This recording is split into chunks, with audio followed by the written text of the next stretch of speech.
All right, we've seen the outside. Going in, I mean, that's cute things. Luckily, they're not done super well. A new coat of paint make it look cool. It's actually a really nice door, but they kind of didn't paint it. I don't know. So, walking in, one question I'm still trying to figure out. So this is nice. I just put more of a statement tile rather than this old clearance tile. And new carpet going upstairs to the bedrooms, a light tan like mix usually looks good and is not expensive. One question I haven't finished in my head yet is, do we make this a bedroom? It's kind of like what I explained with the other Airbnbs. I'm gonna try and talk fast, but this will be wrong. Why do more if you don't have to? I mean, technically we could build a closet here, just take this wall all the way across, and then only make it accessible from there and put frosted glass on there, or just film that makes it frosted in privacy. But walking through, we don't want 20 people in here, so it's almost not necessary. I think I would still frost that glass and make this somewhat private and put a couch, chair, and a little area to work on your computer if you want some privacy. Here, wouldn't do much, just replace that tile with historic looking tile on the bottom, and then paint that red part white or black and paint that wood white. They pretty much did that here and it looks great. Just kept the historic tile in the tops. I would just match whatever tile I did in the other room on the bottom there to make it look cool. And then obviously a TV or a piece of art pops off that. All the hardware is an easy switch. My dad said 20 years ago, developers put all this on, and about 20 years ago he said brass and glasses in the past. So it hasn't come back. So I usually just replace those with modern looking, like black matte hardware. Looks good, like contemporary look. New digital thermostat would be nice there. Tells people what the weather is outside. New sconce, new hardware all around. Just makes it look updated. All the outlet covers, I would just switch out for white instead of these old tan ones. This is a really long room. I don't know if you can see how big this is, but laminate hardwoods would look really good. Coming across the floor makes these, I mean, these things are awesome. 4 chimneys in here, 4 fireplaces, just for the look. So with that build out, I would probably put a eating table there, a long one, because people like to join their friends at Airbnb, and put that there. Couches and chairs, probably 2 fold down couches somewhere in the mix there to make 2 or 3. It's just a huge area where people could sleep 3. You could also have one in the other room, so they could sleep 4, plus plenty of spots upstairs. So kitchens and baths, my guys don't even ask. They always do shiplap on the ceiling just because it gives it a fun look for cheap. If you were flipping, you would take this wall down, but here it's just one of those things. You don't have to, so there's really no reason to open this up and then try and guess where you're gonna put those cabinets. I would just paint those cabinets. I used to do all white with dark hardware. Now it's kind of fun doing them green or blue with hardware. People aren't used to it because not that many people have done it yet, and they would make it look cool. All the Airbnb fridges, I do, sounds funny, but paint them with chalkboard paint and write the Wi-Fi password. Then you turn a cheap fridge into a cool fridge with little magnets of local stuff, stuck to the fridge. I'd replace this and actually probably just rewire it where it makes sense. For an Airbnb, you don't need a ton of storage because they don't have food with them. You just need fridge space and a few cabinets.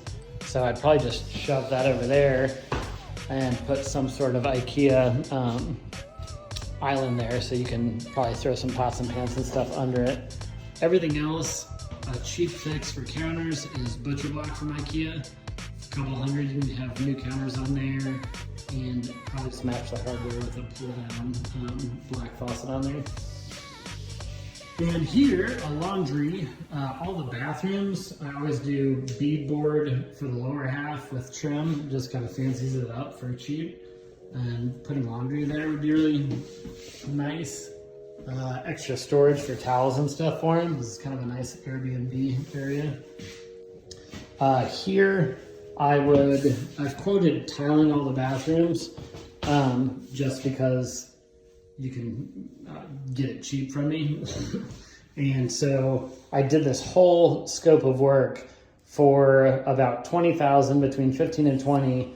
We can have this whole place looking brand new and updated. The cabinet fits well there. It's cut into the trim. Probably have them paint that and put some dark hardware on there. Once again, switching those out. You can always throw some USB things in the outlets as well. While you're doing that, nice little circle mirror there with a new light. Always will be dark. And then, believe it or not, I would keep that with a funky shower curtain, only from experience. I had one in my first Airbnb on the other side of Lucas Oil Stadium, and I got 5-star reviews all the time because the location and the decor was funky, so I only heard how nice it was. So I'm like, oh, well, I'm not going to replace that. All right, going up. There'd be new carpet going up. All the walls would be freshly painted. New outlet covers. There'd be new lights up. But you're not going to have to switch a whole lot. I'd do, just replace the carpet with good, inexpensive carpet, inexpensive. Put a little piece of funky artwork there. And then this is like a little sitting area. You could fit another one of those little pull-down couches there. So there's ample room, and we can think of it later. But I mean, this is big enough for 2 kings. But you could do a bunk bed and a queen. I mean, you could do it a few different ways, and that would be 1, 2, 3, 4, and then 5 people could sleep in this room if they wanted to. And you'd be surprised. People have fun, and I mean, I had a place in Broderpool where one of the main bedrooms we had mattresses on the ground. It sounds weird. Never got a complaint. All right. Anyways, going into this room. I'd put, and you might, I don't know, it's almost like do it while we're doing everything else. Put bath tile, just because bath tile is nice, and because nothing else has to happen, because this is brand new right here. Finally, something where we wouldn't have to touch anything. Really nice. I'd put, just match the dark hardware in there. New mirror, new sconce, that's cool. Switch out the brass. And you're good to go here. And then bedroom here. Once again, pretty big. You could do a couple beds in here. I haven't done the math, but basically we're already to the cap of the amount of people we'd want in here anyways. Ample closet space in all these. Newer windows rather than older. Not brand new, but not from 1894, buddy. I think that's it. I mean, this is pretty straightforward. This is actually the same stretch of house that mine was across from Lucas Oil Stadium, but mine was not split up into 2. So the other one, we just asked to walk through.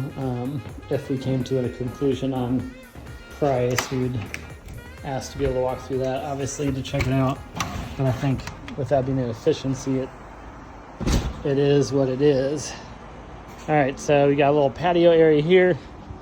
And I couldn't remember if this is in the listing, but pretty decent parking space. You could stack 4 back here if you wanted to, but you also have up front cute little houses back here. And actually, didn't realize the duck pin bowling, I don't know if you ever went to that, is right there, and then Aria's, the oldest Italian restaurant, is connected to that. So decent little walkability here. Boom.